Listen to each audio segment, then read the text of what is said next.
Hello students, this is Bob. I am coming to you from Southern California in the United States. I am currently in the city of Orange, going through self-quarantining.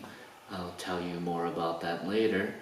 But yeah, I wanted to tell you why I am in the United States and then talk to you about what is coming next. I guess beginning on March 11th, which is a significant date for me because that was the same date as the earthquake and tsunami in Japan. Turkey had its first case of coronavirus, now known as COVID-19. We'll just continue to call it Corona, though. So I was at the hospital doing my medical examination so that I could become a second-year volunteer or fellow in Adana. But yeah, things changed from that point. That night, next night on Thursday, I received an email telling us that we were urged to come home from our program. So I currently, or was, in the English language program. So it was a strong urge, and other countries around the world that have the English language program, their programs were abruptly terminated, canceled, ended, whatever word you want to use. But yeah, so I'm referring to some notes that we took, okay? Yeah, so a few of us, one of us in Erzurum decided to go home to be with their family. He has a daughter and a wife. Yeah, weeks went by. There was a Thursday, March 19th. You might have seen it on the news, but I was captured on camera in front of my apartment. I won't tell you the details, but you can ask your other fellow classmates. And let's see. March 20th was my birthday. Also the same day, another friend in the program decided to leave for her own reasons. And that Friday, our friend Lina in Isparta decided to move her wedding from March 28th to March 20th. And so she was marrying an Iranian man, a man from Iran, and he and she needed to be married so that they can have a visa to maybe be together, but also to leave if they needed to leave. And so I rented a car on that day, still hopeful that I could stay. It was also the day that we found out that our program, the English language program, was officially terminated by the U.S. State Department. So I considered many things. There was a lot of stress at that time, but I was also hopeful that I could stay on, continue to live in Adana, continue to teach you, and continue the life that I've really enjoyed in Turkey so far. Yeah, so Saturday I drove a rental car to Nevşehir to pick up another fellow by the name of Jacqueline. 3 hours later, picked her up, had a phone interview, Zoom, you guys starting to use Zoom, I hope. But we had a Zoom meeting with all of the other fellows and David, our boss, which was not good news. And it basically was telling us that if we stayed, we would have to stay on our own. So yeah, drove from Nevşehir to Isparta, so 5 hours later arrived, got the news that the ambassador for Turkey would not be able to support us, and that our program and all of our funding would be terminated. Yeah, and so I started to really be concerned about the possibility of not being able to return home to see my family.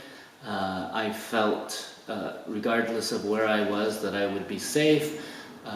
My medical examination showed that I was very healthy. And so yeah, my biggest concern was the lack of availability of flights from Turkey to the United States. And so on Sunday morning, I decided to buy a plane ticket from Istanbul, or Adana, Istanbul, to Los Angeles, LAX airport. And I bought it refundable, so I paid a little bit more so that just in case I decided that I still wanted to stay, that I could take the refund and possibly get a flight later. Okay, so Sunday comes. There's a wedding with Lina and Hadi. We were the wedding planners, me and Jacqueline. I was in charge of photography, so I'm going to show you some pictures. And so the wedding day, the makeup and hair people came over. All the salons by then had been closed, so they had their hair and makeup. They got their bouquet of flowers. We worked hard. There was just 5 of us, so Lina's mother was able to arrive 3 days before from the San Francisco area. Hadi, me and Jacqueline. Hadi's parents couldn't come because they live in Iran, and due to this current situation, were not able to come to see their son's wedding. And the wedding hall in Esparta was opened for us so that they could have their wedding. There was only one wedding held that day. It was a special circumstance, and it was actually a very beautiful, joyous day with just 5 people, but 5 very good friends. And so I was very hopeful that sometimes love can conquer all. And so I hope you believe that, and I still do believe that. But yeah, and then after the wedding, I was still very concerned about the situation during the celebrations for dinner and the ceremony after, the reception as it's called. I sat contemplating, thinking about what the future held in store for me.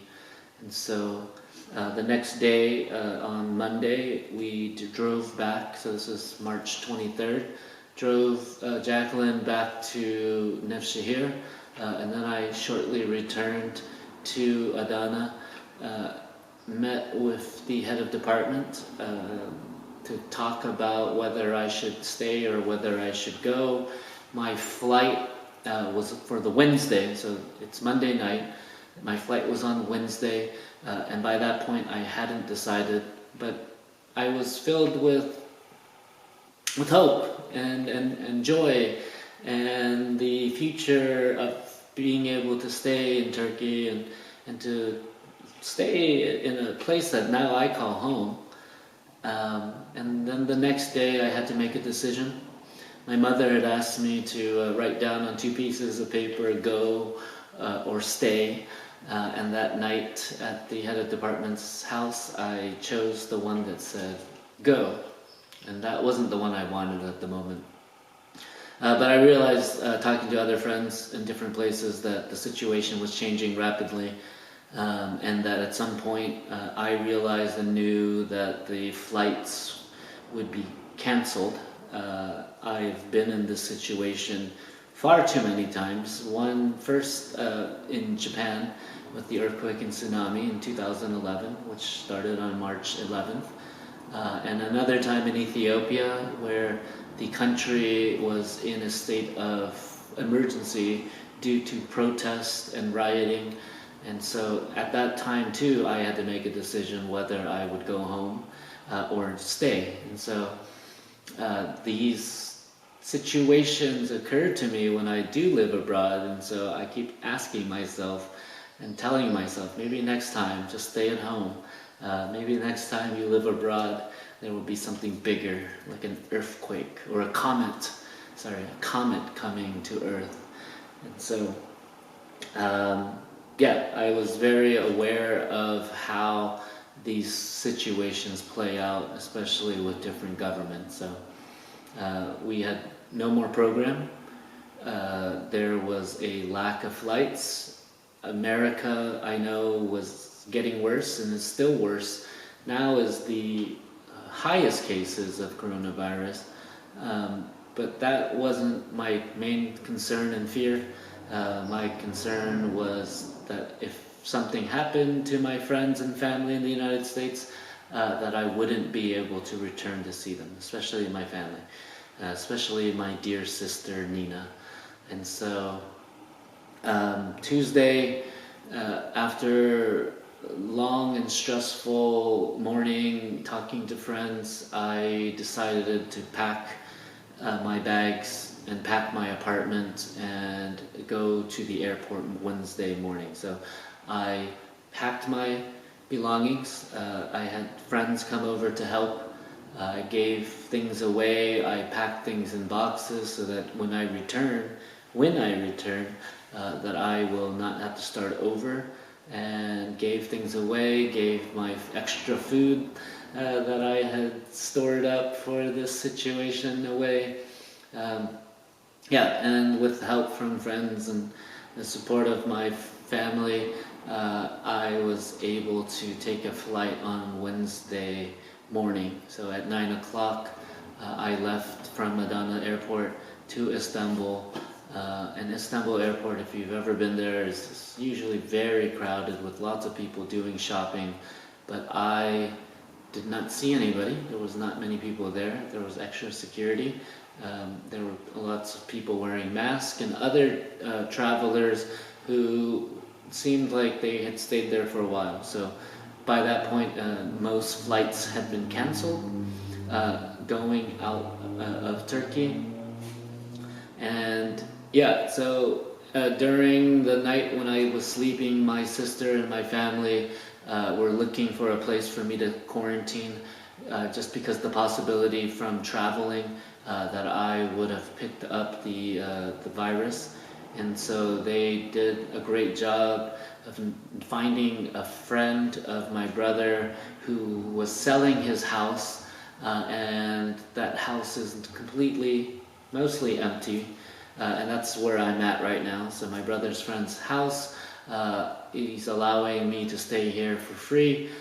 Currently there is electricity and running water, but no gas and no internet. So because of the no gas, I have to take cold showers, and also have just learned to heat a bucket of water, and now I kind of take what we call a sponge bath. Okay, so I think the hardest thing being here is, one, I don't have all of the things that I want, nor can I see my family, the main reason that I came home to be with them. But after 10 days, this self-quarantining will be over, and then I'll be able to help and support my family. And I'll give you a little tour of the house real quickly. But before that, I just wanted to let you know that I am safe. I am still your teacher. Distance learning will continue, and I guess it doesn't matter if I'm in Adana or the United States or Antarctica. I will still fulfill my duties. Just be patient with your other teachers, be patient with yourself and your friends and family around you. Be patient with your teacher as I try to get back to normal and get my brain in gear so that I can teach you. Don't worry, things won't be too rough. I'm going to take it easier on you. Continue to do your assignments, continue to reach out. I remember telling you about Zoom, but for the first week, next week on Monday when you get this, it will be 6 weeks, so it's like time froze for 2 or 3 weeks, and now we just are restarting where we left off. So, continue with this process. Continue to take care of yourself, continue to take care of others, and continue to think about what your story is and what your hero story is.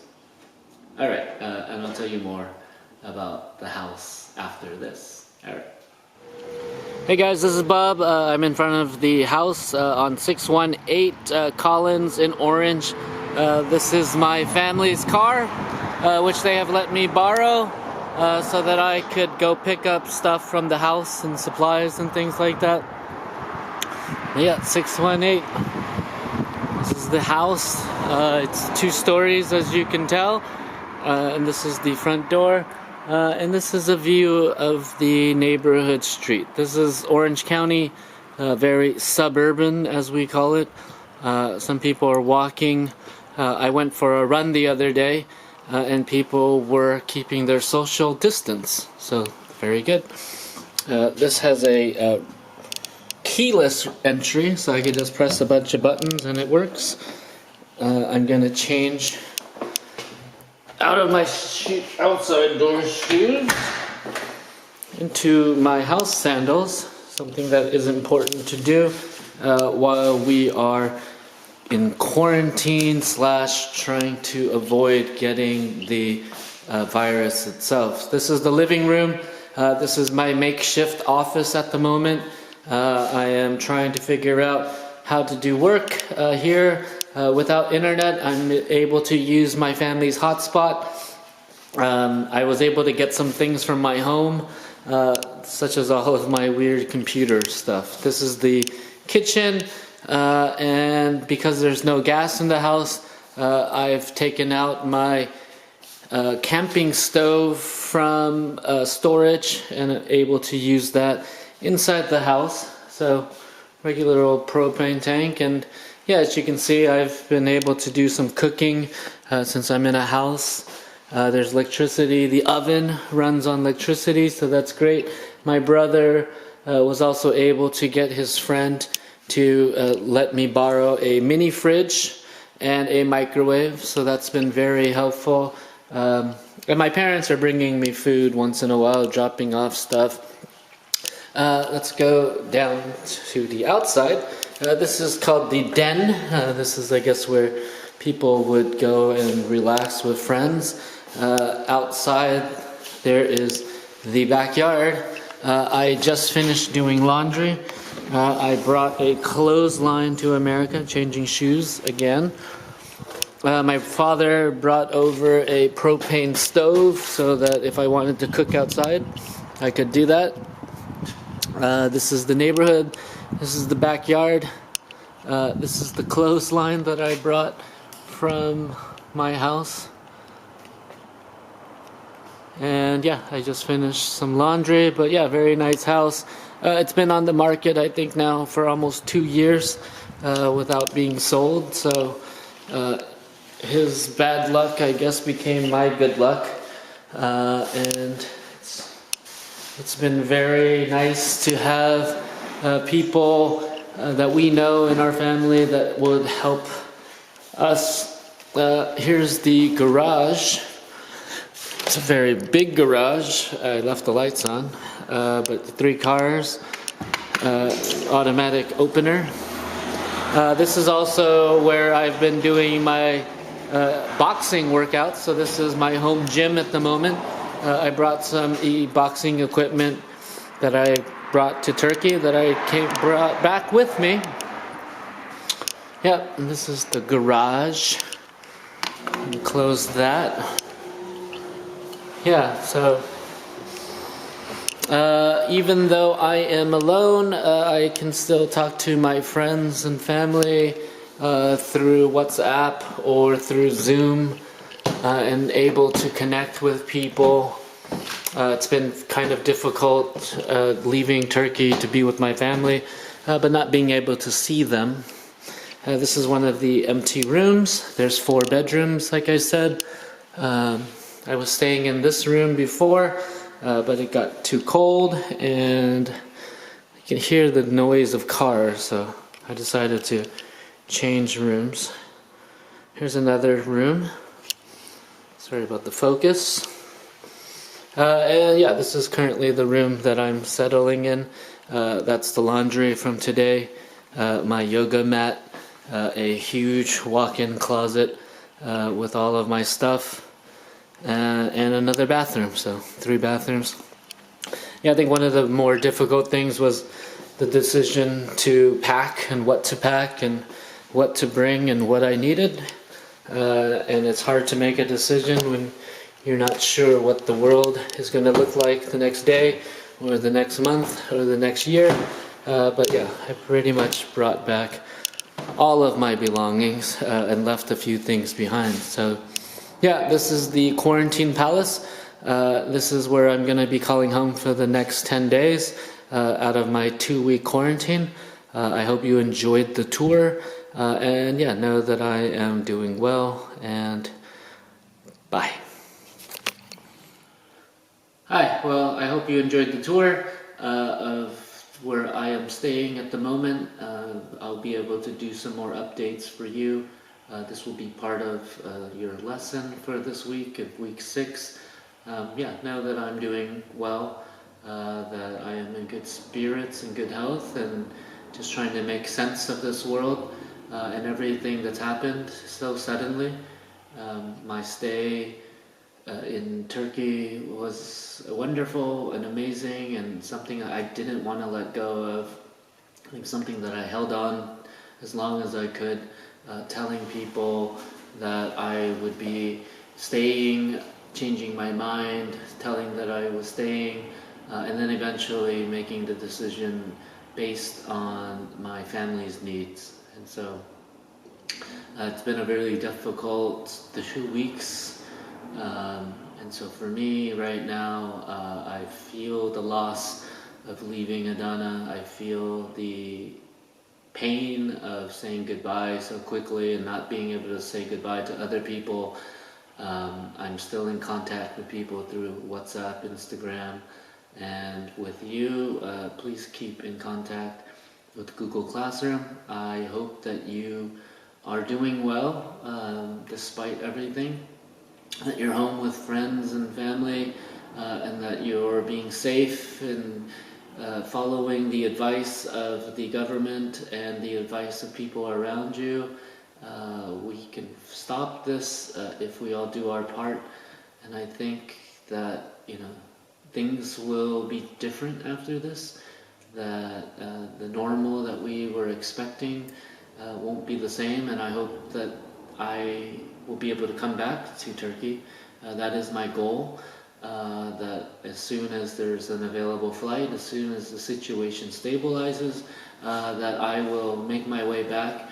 Hopefully there will be an English language program starting in September, and if not, I will figure out another way. But my time in Turkey and my time teaching you is not over, and I want to continue to fulfill the commitment that I made to Turkey, to you, and to myself. And I think that eventually, as things get better, we'll have a clearer image of what this all means. In the meantime, stay safe, stay sane, get some exercise, read some books, talk to friends, connect, use Zoom with your classmates, practice using it so that you can get comfortable. It's something that I find really comforting in this time, is being able to connect with people, seeing a face, seeing people talk, being able to listen to others. I think just one-on-one conversations sometimes are difficult, especially when we don't have the words to say what we want to feel. But listening to other people obviously helps. But don't always be listening to the news. There's a lot of fake things out there. The news might get you more paranoid and more anxious. Talk to people who calm you down. Find the things that you've enjoyed in the past that help you calm down, and hopefully find some new things. Connecting with other people. In the coming days, I'll give you some resources and things to do, and also ways to connect with other people around the world, hopefully. Alright, so do the lesson, watch this video, look on Google Classroom, use the Chubus system. We'll figure it all out together, so don't be worried. If you have any questions, please ask me or ask anybody else that you know that knows better than I do, because at the moment I am not in Turkey, nor do I speak Turkish very well. Okay, ciao for now, and I will talk to you later. Bye.